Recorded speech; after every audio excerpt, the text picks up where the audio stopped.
আসসালামু আলাইকুম। আশা করি আপনারা সবাই ভালো আছেন। আলহামদুলিল্লাহ আমিও খুব ভালো আছি। তো আজকে আমাদের 3 নম্বর ক্লাস। এই ক্লাসে আমরা শিখবো যে কিভাবে আমরা ফাইল ওপেন করতে পারি এবং কিভাবে আমরা পেজটা সেটআপ করতে পারি। কারণ আমরা গত ক্লাসে কিন্তু অলরেডি আমরা টাইপিংটা শিখে ফেলেছি। তো ফাইল ওপেন করার জন্য আপনার এই ডেস্কটপের ফাঁকা জায়গার যে কোনো একটা জায়গায় রাইট বাটন ক্লিক করতে হবে, মাউসের রাইট বাটন। তো রাইট বাটন ক্লিক করলে একটা অপশন পাবেন, এখান থেকে যাবেন নিউ, এবং এই নিউ থেকে যাবেন মাইক্রোসফট ওয়ার্ড ডকুমেন্ট, এবং এখানে দেখবেন যে একটা ফাইল চলে আসছে। এখানে এই ফাইলের আপনি যদি কোনো প্রতিষ্ঠানের কাজ করে থাকেন তাহলে প্রতিষ্ঠানের নাম দিতে পারেন, বা ডকুমেন্টের নাম দিতে পারেন, বা নিজের নামও দিতে পারেন। তো যেহেতু আমরা প্র্যাকটিস করতেছি, কোনো বায়ারের কাজ করতেছি না বা কোনো কাস্টমারের কাজ করতেছি না, সেহেতু আমাদের নিজের নামে দিতে পারে। তো আমার নামটা আমি দিয়ে নিচ্ছি। তারপরে ইন্টার চাপ দেবেন, কিবোর্ড থেকে ইন্টার। ইন্টার মানে হচ্ছে ওকে বাটন। তো আপনি এখানে নামটা দিয়ে জাস্ট ওর ইন্টার চাপ দিয়ে কম্পিউটারকে বুঝিয়ে দিলেন যে ওকে।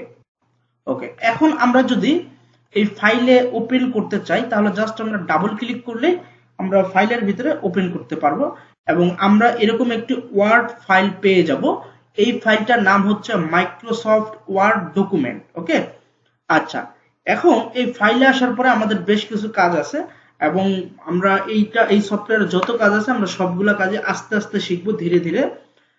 প্রথমে আমরা যে কাজটা আমরা শিখতে চাইতেছি সেটা হচ্ছে এই যে পেজটা আমরা দেখতে পাচ্ছি, এই পেজটা কিন্তু আমরা চাইলে ছোট বড় করতে পারি, কারণ এখন কিন্তু নিচে কি আছে সেটা কিন্তু দেখা যাচ্ছে না। বা আমরা যদি আরো জুম করতে চাই তাহলে আমরা কিভাবে করতে পারি? এটার জন্য দুইটা পদ্ধতি আছে। একটা হচ্ছে আপনি এই যে কর্নারের দিকে আসলে দেখবেন যে এইটার জুম সাইজ আছে কত, 150।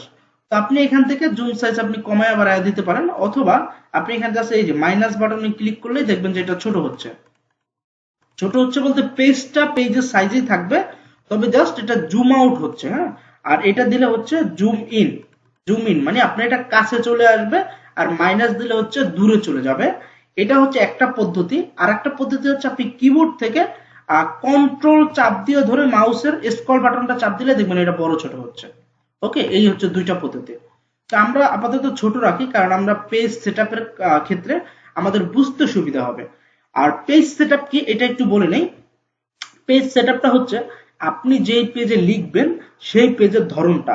যেমন আমরা বাস্তব জীবনে যেমন আমরা খাতায় লিখি, এই খাতায় লেখার ক্ষেত্রে আমরা কিন্তু নির্দিষ্ট করে একটা খাতা নিয়ে নিই, ওই খাতার সাইজ থাকে, এবং ওই খাতায় লেখার সময় মার্জিন দিই আমরা। তারপর হচ্ছে ওই খাতাটা কেমন হবে, এটা কি লম্বা হবে নাকি পাশাপাশি টাইপের হবে। যেমন এই যে আমরা যখন আর্ট করি তখন কিন্তু খাতাগুলো পাশাপাশি টাইপের হয়, বা এই যে সার্টিফিকেট করি তখন। তো এই জিনিসগুলো আমরা এই সফটওয়্যারে আগে আমাদের এটা ঠিক করে নিতে হবে, তারপর হচ্ছে আমাদের লেখা শুরু করতে হবে। এবং এটা করার জন্য আমরা যাব পেজ লেআউট অপশনে। এবং একটা জিনিস মনে রাখবেন যে পেজ সংক্রান্ত যত কাজ আছে সবগুলো কাজ করা হয় পেজ লেআউট থেকে।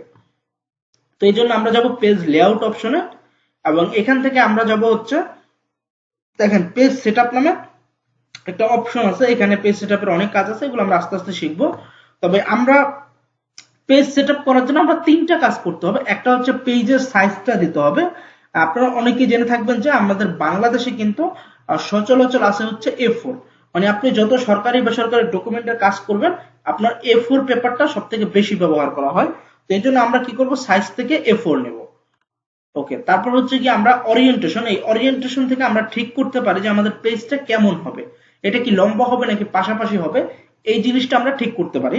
তো আমরা এখান থেকে পোর্ট্রেট যদি দেই তাহলে পেজটা হবে লম্বা, আর যেখানে আমরা সাধারণত যেভাবে আমরা লিখি। আর আমরা যদি এটা ল্যান্ডস্কেপ নেই তাহলে পেজটা পাশাপাশি হয়ে যাবে। এটা ধরুন আমরা যখন সার্টিফিকেট তৈরি করি, তারপর আবার অনেক সময় জমির দলিলের পর্চা তৈরি করি, তারপর হচ্ছে আর্ট করার সময় বা অনেক কাজেই লাগে এটা, তবে খুব কম ব্যবহার করা হয়। তবে সব থেকে বেশি ব্যবহার করা হচ্ছে পোর্ট্রেট। তো আপনি আপনার সুবিধা অনুযায়ী বা আপনার চাহিদা অনুযায়ী আপনি এখান থেকে দিয়ে দিবেন। তো আমরা পোর্ট্রেট রাখতেছি। তারপর হচ্ছে মার্জিন। এই মার্জিনটা হচ্ছে যে আমরা কতটুক জায়গা ফাঁকা রেখে তারপর আমরা লিখবো। এটা আমরা কিন্তু স্কেল দিয়ে মার্জিন দিয়ে আমরা যখন খাতায় লিখি। তবে এখান থেকে মার্জিন দেওয়ার সিস্টেম হচ্ছে মার্জিন অপশনে যাবেন, এখান থেকে ডিফল্ট কয়েকটা মার্জিন পাবেন, যেগুলো হচ্ছে এগুলো দেওয়াই আছে ডিফল্ট ভাবে, আপনি এগুলো পরিবর্তন করতে পারবেন না। যেমন নরমাল, এই নরমাল মার্জিনটা হচ্ছে আপনার চারোদিকে 1 ইঞ্চি থাকবে। ন্যারো মার্জিন এটা হচ্ছে চারোদিকে 5 মানে 0.5, বলতে বোঝা যাচ্ছে 1 ইঞ্চির অর্ধেক। হ্যাঁ, যেমন হচ্ছে কি আপনার উপরে থাকবে 1/2 ইঞ্চি, নিচে থাকবে 1/2 ইঞ্চি, সাইডে থাকবে 1/2 ইঞ্চি, ঠিক আছে এরকম। আর একটা আছে যে মডারেট, এই মডারেট হচ্ছে আপনার উপরে 1 ইঞ্চি, নিচে 1 ইঞ্চি, আর দুই পাশে হচ্ছে 0.75। এরকম ভাবে বিভিন্ন আকারে দেওয়া আছে, তবে আমাদের সব সময় ব্যবহার করা হচ্ছে ন্যারো। হ্যাঁ, এই ন্যারো ব্যবহার কারণ হইতেছে যে এটাতে মার্জিন একেবারে চিকন। আপনি একটু খেয়াল করলে দেখবেন যে এটা মার্জিনের সাইজ মাত্র 0.5, মানে হাফ ইঞ্চি, চারদিকে হাফ ইঞ্চি। তো মার্জিন চিকন হওয়ার ক্ষেত্রে আমাদের লেখা আমরা বেশি লিখতে পারি, ঠিক আছে, এবং আমাদের জায়গা বেশি থাকে এবং আমাদের টাকা বাঁচে যায়। এটা হচ্ছে একটা প্রধান কারণ, যেখানে অনেক বেশি লেখা যায়। আপনি এখান থেকে জুম করলে দেখতে পাবেন, ঠিক আছে।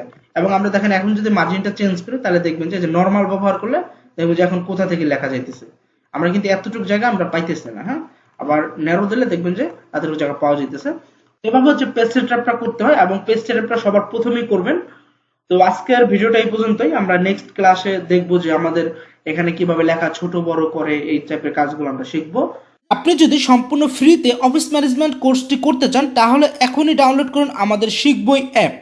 এই অ্যাপে আপনি পাবেন MS Word, MS Excel, MS PowerPoint, Adobe Photoshop, internet সহ মোট 40টি ক্লাস, তাও সম্পূর্ণ ফ্রি। তো বুঝতেই পারছেন শিখবই অ্যাপ আপনার জন্য কতটা উপকারী। তো ডাউনলোড করুন শিখবই।